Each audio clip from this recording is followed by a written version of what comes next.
네, 여러분 안녕하십니까? 사랑하는 시청자 여러분, 주민스와 함께하는 중동 관련된 이슈를 한번 다시 다뤄보겠는데요. 사실 이 영상은 중동뿐만이 아니라 이제 중동 주변에 있는 이 나일강의 큰 영향력을 받고 있는 나라들에 대한 얘기가 될 수 있는데요. 일단은 이집트가 수도원까지 해서 중동 지역에 속할 수 있기 때문에 이렇게 과제를 좀 두면서 얘기했고요. 제가 최근 이슈들을 찾아보니까 너무 이 주제가 자주 나와서 한번 다뤄보려고 영상을 준비했습니다. 왜 이게 다시 크게 언급이 되고 있는지 한번 살펴보도록 하겠습니다. 나일강 댐, 에티오피아에 지금 거의 완공되었고, 그리고 이름하여 그레이트 르네상스 댐이라 불리는 에티오피아의 청나일강 상류에 있는 댐으로 인한 외교적 분쟁에 관한 얘기를 하고자 합니다. 그리고 여기서 제3자 뿐만이 아니라 제4국까지 원조까지 연루가 됐다라는 기사가 제기되고 있는데, 일단은 배경부터 말씀을 드리겠습니다. 일단 그랜드 에티오피아 르네상스 댐이 뭔지부터 알아야 되겠지요. 일단 2011년에 착공되었고요. 그리고 나일강은 그 하류가 아니라 상류, 지금 여기 마우스 보시면은 아실 텐데요. 지도를 보면은 이제 백날강이랑 청날강이 하루툼이라는 수단의 수도로부터 이렇게 합류가 되는 부분이 나옵니다. 그런데 이 청날강 상류 지방에 이렇게 에티오피아의 댐이 건설되고 있는데, 나일강 그래도 나름 상류 지점이죠. 네, 하루툼에서 이 두 강이 합류가 되는데, 이 유량의 84%가 청나일강에서 나옵니다. 이게 참 놀랄만한 주제죠. 그래서 댐에 대한 건설이 필요하다라고 판단되는 것 같고요. 네, 저수량은 약 740억 톤입니다. 우리나라 그 최대인 소양강 29억보다 29억 톤보다 25배가 많은 그런 부분이 되겠습니다. 25배 이상입니다. 그리고 댐 높이는 155m, 그리고 길이는 1.8km, 꽤 큰 부분이죠. 그리고 세계에서 7번째로 큰 수력 발전소입니다. 그런데 이렇게 큰 댐을 건설하는 이유는 바로 두 가지로 볼 수 있는데, 가장 크게는 첫째는 어, 전력입니다. 그리고 그 수자원 공급인데, 일단은 전력에 관한 것을 보면은 전력 수요를 충당해야 되고요. 그리고 이것을 주변 국가에 수출하기 위함입니다. 전력 수출을 얘기하는 거죠. 이렇게 함으로써 경제 창출 효과와 동시에, 그리고 그 국가 내에 전력이 부족한 그런 분치를 충당하려는 목적을 지니고 있습니다. 물론 댐의 담수 효과로 인해 가지고 주변에 그 물을 공급해주는 관계농업이라든지 여러 가지 생활 용수로 쓰기 위한 목적도 있겠죠. 공사 비용은 아주 큰 규모로 현재 46억, 어떤 곳에는 46억, 어떤 사이트에는 47억 돼 있는데, 아무튼 그 주변으로 쓰일 것으로 예상이 되고 있는 부분이고요. 그리고 에티오피아랑 그리고 그 상대적으로 하류에 있는 수단과 이집트 같은 경우는 좀 상반된 결과가 나오지 않을까라는 예상이 되고 있는 부분이 되겠습니다. 에티오피아는요, 아무래도 가장 상류에 있기 때문에 댐을 지으면은 아무래도 이 댐을 담수하고 안 하냐에 따라 가지고 이 수단과 이집트에 영향력을 줄 수밖에 없겠죠. 그러니까 결국 그 청나일강, 즉 어떻게 보면은 저기 하류나일강의 유량의 84%가 여기서 나온다고 볼 수 있죠. 특히 에티오피아 같은 경우는 그 고원지대이기도 하니까 다른 더 얼음지대가 있습니다. 이런 것들이 또 녹으면은 또 그게 유량으로 이어지는데, 아무튼 그 이것과 더해서 이제 댐까지 건설되면은 결국 나일강 유량을 결정하는 게 에티오피아가 될 수 있다라는 그런 얘기겠죠. 그런 결과기 때문에 나름대로 이 반발이 꽤 크다라는 것을 여기서 볼 수가 있습니다. 네, 그리고 왜 이렇게 에티오피아는 그러면은 이렇게 댐에 대한 노력이 아주 많은지 한번 보도록 하겠습니다. 일단 에티오피아 자체가 지금 상황이 좀 심각합니다. 원래부터 좀 그래왔는데, 저는 그 가장 최근 정보를 가져왔습니다. 저도 좀 찾아보면서 좀 놀랬긴 했거든요. 에티오피아가 나름 이 가뭄이 좀 심했을 걸로 예상을 했습니다. 근데 제가 지금 오타가 났는데요. 유엔 인도 지원 조정국입니다. 네, OCHA 이렇게 돼 있는데요. 네, 이게 이제 여기서 사나이 홈페이지에 릴리프 웹이라는 사이트가 있습니다. 여기 들어가시면요. 각국별로 이 재난에 관한 진행형, 과거형 이런 것들에 대한 정보들이 나오는데요. 에티오피아 같은 경우는 IPC에서 지정한 5단계의 그 식량 위기 단계 조정이 있습니다. 근데 그 중에 1290만 명이 3단계 위기를 겪고 있는 것으로 나와 있습니다. 가장 높은 게 5단계이고요. 그 다음 4단계, 그 다음 3단계가 위기, 뭐 그렇게 되고 있는데, 뭐 1단계는 미니멀, 이렇게 최소한의 단계라고 이렇게 돼 있는데, 아무튼 그 에티오피아 인구의 약 한 10, 20% 정도 되는 인구가, 약 10% 정도 봐야 되겠죠? 10 몇 프로가 3단계 위기를 겪고 있습니다. 높거나 평균 이상의, 그러니까 레벨 이상의 그 영양 실조를 겪고 있는 것으로 나와 있습니다. 그리고 260만 명, 그 중에서 260만 명은 긴급 단계라고 언급이 되고 있죠. 네, 260만 명이면은 우리나라로 치면 대구 인구 정도 될 건데, 네, 그 정도가 긴급 단계이고요. 이 수치 같은 경우는 지금 에리트레아가 그 이제 에티오피아 북쪽에 있는 나라인데요. 이 둘이가 지금 분쟁을 하고 있습니다. 네, 그 대표적인 곳인 티그라이라는 지역이 있습니다. 여기를 제외하고 이렇게 수치가 나온다는 것은 플러스 알파를 의미하겠죠. 아무튼 어, 그 만성적인 가뭄 때문에 지금 현재 피해를 많이 보고 있는 그런 지역으로 현재 알려져 있고요. 아마 이런 노력, 이런 일 때문에 아마 더 이 댐 건설에 대한 절박함이 있지 않을까. 이게 좀 큰 원인 중에 하나가 되지 않을까라는 생각이 듭니다. 그 특히 뭐 전력도 전력이지만은 예, 수자원 공급이 좀 많이 급한 부분이라고 볼 수 있겠죠. 자, 그리고 이제 에티오피아 같은 경우는 기후로 봤을 때는 이제 고산 기후입니다. 고산 기후고 기온적으로는 그래도 뭐 상춘 기후의 성격을 가지고 있습니다. 그런데 강수량이요.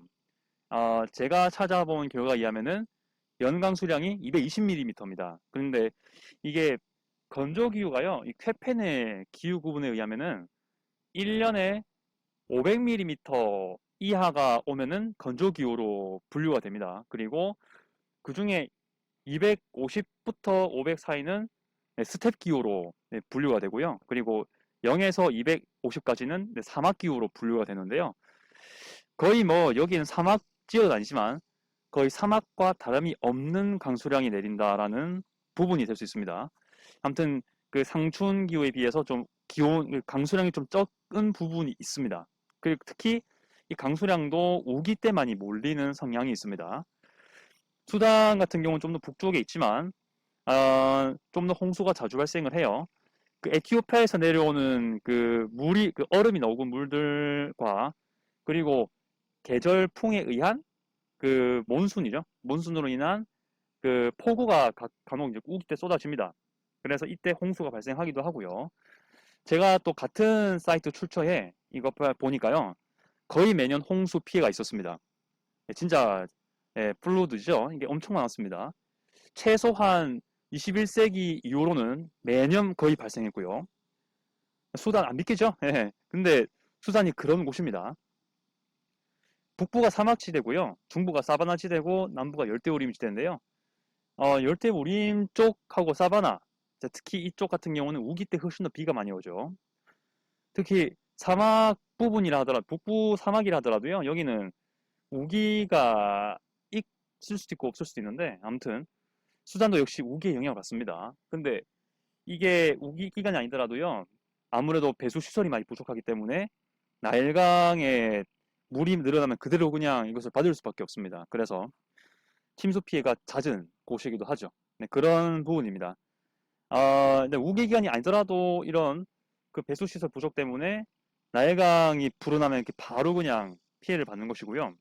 특히 중부, 남부, 특히 중부 같은 경우도 이 사바나 같은 특징이 그 열대 쪽은 맞는데 사실 열대 우림과의 차이가 우기 때 엄청나게 비를 많이 내리냐 안 내리냐 차이긴 하거든요. 열대 우림은 뭐 매 계절마다 비가 많이 오는 것이고 사바나는 건기 때는 아예 안 내려요 별로. 오기 때 많이 오는 특징이 있는 차인데 무튼 둘 다 비가 많이 올 우기가 있다면 또 비가 엄청 오겠죠. 그래서 수단은 상대적으로 에티오피아보다 강수량이 많은 편이고 그 배수 시설 부족 때문에 침수 피해가 많습니다. 그래서 어찌 보면은 이 두 나라가 좀 반대의 좀 자연재해를 겪는데, 뭐 수단도 물론 가뭄을 겪은 적이 있긴 있습니다. 근데 지금 최근에는 홍수에 관한 논란이 많고요. 아무튼 이런 목적 때문에 수단도 역시 수단 스스로가 그 댐 관리를 하고 싶어 합니다. 그리고 에티오피아 역시 댐 관리를 하고 싶어 하고요. 여기서 이집트는 언급 안 했습니다. 이집트를 언급 안 한 이유는요. 이집트는 뭐 여러분 워낙 잘 아시다시피 사막 건조기후고 일반적으로 북부 지역 빼고, 그래서 뭐 나일강이 뭐 당연히 생명줄이라는 거는 뭐 잘 아실 거기 때문에 조금 생소한 이 두 나라를 언급을 좀 했습니다. 그래서 이렇게 두 개 언급하고요. 아무튼 두 나라 다 댐 시설, 건조, 댐의 확장이 필요한 상황인 건 맞습니다. 자, 그래서 이제 제가 이제 알자지라 계속 좋아하는데요. 여기서 이제 뉴스를 좀 가져왔습니다. 혹시나 이제 그 우리나라 언론에서는 안 밝혀주는 내용이 있을까 싶어서 계속 외신을 가져오는데요. 이것도 역시 아랍어를 가지고 번역을 했고, 이해가 안 되는 건 영어로 좀 번역을 하고, 결국에는 한국어로 해석을 하게 됩니다. 이게 2단계를 거치고 하는데, 그래도 거의 원어와 뜻이 비슷할 거예요. 비슷하거나 거의 같을 겁니다. 기사에 의미하는 바와는 크게 안 다를 거기 때문에 안심하고 읽으셔도 될 것 같습니다. 일단 에티오피아 정부는 공식적으로 이 청나일강의 그랜드 르네상스 댐에 제2단계 단수 단계를 완료했다라고 발표를 했습니다. 이에 이웃국가인 이집트와 수단이 격려하고 있습니다. 예, 일단 이게 2011년부터 건설했으니까요. 사실은 그때부터 반발이 있었겠죠. 지금 다시 떠오르는 이유는 그게 진행되고 있고 현재는 재개하고 있는 거죠. 담수를요. 제2단계 담수 단계를 거치고 있다라고 지금 하고 있지요. 즉 물을 보관하기 시작하는 겁니다. 계속해서. 그러면은 뭐 앞으로 이 나일강의 유량이 줄어들 가능성이 높죠. 아무튼 그런 것 때문에 나일강에 대한 자주적 관리가 거의 어려워진다고 판단하는 이집트 수단이 격노하는 거죠. 그런 내용이 되겠습니다. 자, 그리고 사실 수단에도 이게 로세이레스 댐이 있습니다. 지금 현 르네상스 댐으로부터 조금만 북쪽으로 올라가면은 국경 조금만 넘어가면은 이제 수단 완전 최남단 그 근처에 이 댐이 있는데, 여기에서 운영 측이 말하기를 어드미니스트레이션이죠. 이 지금 에티오피아의 르네상스 댐 이게 단수가 되고 있는데 이 진행 작업에 대한 정보를 충분히 가지고 있지 않다라고 말했다. 이렇게 지금 밝히고 있습니다. 네, 수단은 지금 긴밀히 에티오피아와의 그 아주 예민한 수자원 부분이니까 그 수단의 그 댐 운영 측하고 그 에티오피아 댐 운영 측하고 대화가 많이 진행돼야 되는데 그게 안 되고 있다라고 판단을 하고 있는 것 같습니다. 네, 그래서 뭐 앞으로의 정확한 이 운영 방식이라든지, 그리고 이게 진짜 그 하류 국가에 피해를 안 주는 부분인지를 알아야 되는데, 네, 그런 것에 대한 정보를 잘 모른다 이렇게 지금 밝히고 있는 것은 결국 뭐 에티오피아의 지금 댐 건설 활동 자체가 좀 독단적이다. 그리고 정보를 잘 안 밝히고 있다. 이런 것을 보여주고 있는 것이죠. 네, 계속 보겠습니다. 사실 이집트와 수단은 에티오피아가 아프리카 연합 감시 및 하에 몇 달간 이루어진 협상의 실행에 책임이 있다고 비례하였다. 그 협상 절차는 10년 전에 시작된 것이다라고 되고 있습니다. 이것도 혹시 오타가 있네요. 실행이라고 해야 되는데 실해에 네, 양해 부탁드리겠습니다. 아무튼 뭐 아프리카 연합에서 지금 이 3국의 그 르네상스 댐에 대한 협상을 진행했는데 여기서 에티오피아가 좀 결렬시켰다라고 판단하나 봅니다. 그래서 아프리카 연합이 사실은 이 1999년 시르테 선언, 이 리비아의 도시인데요. 여기서 그 계기를 돼가지고 정식적으로는 2000년 이후로 이제 아프리카 55개국이 모여서 갖춰진 정부기구인데, 그래도 꽤 아프리카 내에서는 주요 국제 분쟁 문제 이런 데 개입을 좀 하고 그렇죠. 그런데 이제 여기서 그 에티오피아가 좀 강력하게 나가고 있는 거라고 판단이 되고 있는가 봅니다. 그래서 협상이 지금 10년간 시작됐는데 10년간 이루어졌는데, 그러니까 이 10년이란 거는 결국 댐 건설 시작한 해하고 거의 일치하겠죠. 그때부터 진행되는데 아직도 에티오피아는 본인의 길로 가고 있다. 이렇게 지금 밝히고 있는 부분이죠. 사실 이 기사에는요, 제가 지금 생략을 했긴 했는데, 에티오피아 정부 자체에서는 또 이 창조자의 도움으로 우리가 댐을 짓게 될 수 있었다. 그리고 그 에티오피아 백성들과 그리고 에티오피아 주변 이웃 국가들에게 아주 축복이 가해질 것이다. 이런 비슷한 내용이 들어 있습니다. 아무튼 이것도 같이 좀 봐야 되고요. 이렇게 해서 지금 이 3국이 특히 이제 이스트 수단과 좀 비슷한 입장을 가지고 에티오피아 이렇게 1대2로 좀 삼국지를 하고 있는 모습이 있지 않냐라는 생각이 들고 있습니다. 아무튼 지금 이 국제하천인 나일강을 가지고 특히 청나일강을 가지고 지금 논란이 많이 되고 있는데요. 이렇게 해서 과연 앞으로 어떻게 될지를 좀 봐야 될 것 같습니다. 근데 제가 봤을 때는 에티오피아의 댐 건설, 제가 봤을 때 무난하게 이루어질 것 같습니다. 일단은 이것 때문에 이집트가 뭐 어떻게 국경 침범을 하게 될 명분도 없고요. 수단도 그렇고. 무엇보다 지금 제가 봤을 때는 국제적인 부분도 분명히 있습니다. 일단은 지금 강대국이라고 언급되고 있는 중국이 일단은 여기에 지원을 하게 될 것으로 보입니다. 자, 여기 지금 알자지라 계속 같은 기사글인데요. 계속 제가 같은 방식으로 번역을 했습니다. 자, 반면 압델 파타흐 LCC 이집트 대통령은 중국 외무부장 왕이와의 회담에서 그랜드 르네상스 때문에 담수에 관하여 이집트, 수단, 에티오피아 사이의 협의 사인에 대한 위치를 확고히 하였다. 이렇게 밝히고 있습니다. 중국은 유엔 안보리의 상임이사국 중의 하나이며 7월 초에 본댐과 관련된 회의를 열었다. 이에 미디어 리포트에서는 10년 동안 아디스아바바와 이 논란이 많은 댐에 중국이 투자할 것을 암시하고 있다. 이렇게 지금 밝히고 있습니다. 예, 지금 중국이 좀 여기를 많이 관심을 가지고 있습니다. 중국이 원래 뭐 아프리카 지역에 많은 경제적 투자를 했었고, 뭐 일례로 지금 뭐 1대1로의 맥락으로 동아프리카에 지금 자금을 좀 전달하고 있는 걸로 알고 있고, 특히 해군 기지도 있죠. 예, 제가 알기로는 동아프리카 쪽에 에리트레아인가요? 아무튼 뭐 그쪽 지부티네요. 그쪽에 지금 미군 기지도 있고 네, 중국 기지도 같이 있는 걸로 알고 있는데, 아무튼 뭐 그 아프리카로 진출을 하려고 하고 있는 부분, 그 맥락 중에 하나가 아닐까 싶습니다. 그래서 지금 여기에 엄청난 투자를 할 것으로 암시를 인디케이트 하고 있다라고 밝혔습니다. 그렇게 되고요. 한편 이제 이집트 같은 경우는 중국과 만나가지고 이집트는 반드시 나일강에 대한 그리고 르네상스의 담수에 대해서 본인의 입장에 변화가 없다, 강경하다라는 것을 아마 밝혀주고 있는 것 같습니다. 이런 부분. 예, 이게 뭐 사실 이집트가 뭐 에티오피아의 댐 건설에 찬성하기 때문에 이런 발언을 할 수는 없죠. 아무튼 그런 얘기를 하고 있습니다. 그러니까 이제 중국도 나름 지원 입장에서 이렇게 지금 얘기를 하고 있고, 그리고 이 이집트도 어떻게든 간에 이집트도 어쨌든 간에 국제적으로 이런 본인 국가 입장을 밝혀야 되기 때문에 이렇게 좀 언급하고 있는 것 같습니다. 자, 그렇게 지금 되고 있는 부분입니다. 자, 그리고 또 얘기를 해야 될 것 같아요.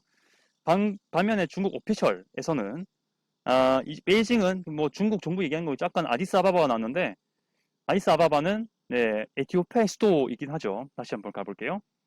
예, 이게 지금 보면요, 에티오피아를 지원할 것이라는 얘기를 저기서 하고 있다고 보시면 됩니다. 네, 그렇게 보시고요.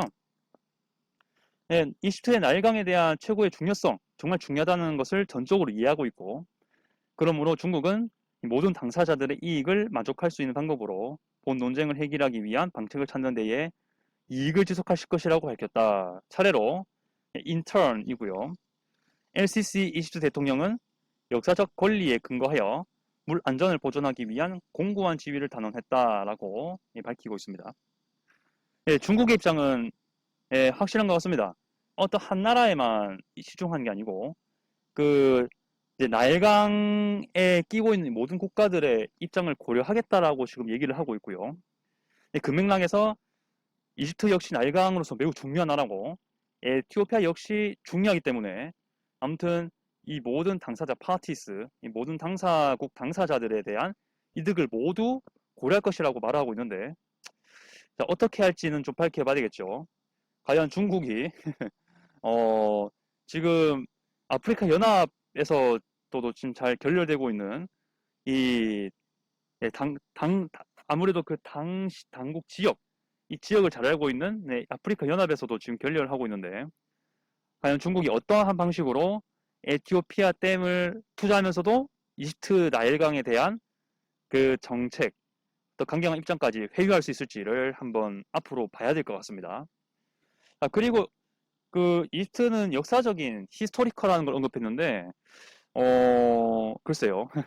수단도 역시 역사적으로 나일강 있었고, 수단 역시 그랬던 곳인데, 아무튼 뭐 이집트는 역사적으로도 뭐 최근 역사를 예를 들면은 오스만 제국 시대 때 어차피 뭐 수단까지 지배한 역사가 있으니까, 아무튼 뭐 나일강은 대표적으로 이집트 문명 아니냐 이런 식으로 이제 접근한 것 같습니다. 아무튼 간에 그 LCC 대통령은 아무튼 이집트에서 나올 수 있는 가장 최강력한 발언을 하고 있는 것 같습니다. 좌우지간 이집트의 그 공식적인 입장도 여기서 밝히고 있고, 중국의 행보를 좀 지켜봐야 될 것 같습니다. 어, 이렇게 해서 중국에 관한 부분이 좀 이루어지고 있고요. 이것에 대한 판단은 여러분께도 맡기겠습니다. 과연 중국이 얼만큼 여기서 효과를 보일지, 개인적으로 좀 의문이 들긴 하지만은 계속 지켜보도록 하겠습니다. 근데 이거는 제가 봤을 때는 좀 억측일 거라고 생각을 하는데, 알자지라 기사 원문에서 좀 연장선으로요, 이스라엘까지 여기서 언급을 하고 있습니다. 일트의 발언에 의해서 이스라엘까지 언급이 되고 있는데 왜 그런가 한번 보겠습니다. 어제 저녁 일요일, 지난 일요일이죠. 이스라엘은 에티오피아 르네상스 댐 위기 고조에 연루됨을 부정하였고, 위기와 관련된 모든 당사자들에 대한 같은 거리를 두고 있다라고 강조했습니다. 이 발언은 이집트 측에서 이스라엘이 나일강 공유를 확보하려는 옛 텔아비브 드림을 현실화하기 위해 에티오피아에 협조하며 격려한 입장에서 르네상스 댐 위기를 손대고 있음을 비난하는 데에 대한 대응이다. 주 카이로 이스라엘 대사관은 이스라엘은 이미 물 수요에 대한 충분한 필요한 물이 있고 이집트와 물 기술에 대한 전문지식을 두면서도 연계 협력을 확장할 준비가 되어 있다라고 강조하였다. 이렇게 지금 언급하고 있습니다. 지금 이스라엘은 지금 대사관에서 이렇게 말했다는 것은 결국 국가의 입장이라고 볼 수 있습니다. 공식적으로는 이집트하고 에티오피아하고 수단이든 간에 어디든 간에 다 같은 거리를 두면서 중립적 입장을 지키고 있다는 것을 여기서 언급하는 것 같고요. 이스라엘, 지금 이집트가 왜 이렇게 얘기를 하는 것 같냐면은, 일단 역사적으로 이스라엘하고 이집트는 중동 전쟁 때문에 좀 악질의 악연의 역사가 좀 있죠. 악질의 역사가 좀 있는데, 이것 때문에 그 역사적인 근거를 통해서 지금 에티오피아가 사실 이스라엘하고 좀 우호적인 국가거든요. 에티오피아에서 상당히 많은 유대인들이 알리아를 통해서 이제 이스라엘로 입국을 하기도 해요. 그래서 에티오피아 유대인이 꽤 많습니다. 솔로몬 시대 때 그 솔로몬의 아내였던 스바 여왕이라고 있습니다. 그 지금 에티오피아 쪽의 고대 국가인데, 그 스바 국가의 그 여왕이었다, 스바 여왕, 그 여왕하고 이제 결혼해서 뭐 이제 아기를 낳았는데 그 후손들이 에티오피아에 살고 있다, 뭐 이런 얘기를 하고 있습니다. 그런 후손의 의식이 있어가지고 이스라엘하고 지금 에티오피아가 꽤 국가적인 관계가 괜찮습니다. 그렇게 돼가지고 지금 에티오피아 사업에 크게 지원을 하고 있는 게 아닌가, 이런 얘기를 하고 있는 거죠. 지금 여기서 말하는 게 그런 얘기 같습니다. 그리고 한때 특히 이제 제2차 중동 전쟁 때 이제 수에즈 국유화의 그 경험이 있죠. 그거와 또 대항하고, 또 이집트 견제를 위해서 이스라엘이 또 공격을 했고, 그리고 3, 4차 중동 전쟁을 통해서 계속 수에즈 운하 근처에서 전쟁을 많이 했었죠. 이때도 역시 이스라엘은 한때 수에즈 운하 유역까지 확보를 한 적이 있습니다. 그래서 이러한 역사적인 그것들을 기억하고 있나 본지, 아무튼 이런 얘기를 했는데 이스라엘은 그렇지 않다라고 지금 완전히 부정을 하고 있습니다. 그래서 지금 이집트는 좀 다른 데로 시선을 돌리려는 목적이 있는지 모르겠으나, 일단 지금으로서는 이집트는 지금 본인의 그 나일강 수호의 입장을 강력하게 하려는 것 같습니다. 역사적인 극복, 그리고 그 나일강 문명에 관한 이런 의식이 많이 강해서 그런가 모르겠는데, 아무튼 그렇게 되고 이스라엘은 이렇게 또 강력한 본인은 이 댐 공사와는 관련이 없다라는 입장을 밝히고 있습니다. 제가 봤을 때도 예, 사실 여기에 크게 부정할 것은 없다라고 이제 보고 있습니다. 네, 그렇게 되고요. 이스라엘을 만약에 여기 관심 있었으면은 더 대놓고 했을 수도 있죠. 아무튼 뭐 그런 부분인데, 자, 좌우지간 역사적인 거 하나 더 밝혀드리면요. 1979년 이 이집트와 이스라엘은 4차 중동 전쟁이 끝난 다음 사다트 대통령이랑 이집트에 그리고 그 이스라엘 총리인 메나헴 베긴 이 두 인물이 그 당시 대통령 지미 카터 대통령이죠. 이렇게 만나서 협정을 맺었습니다 이미.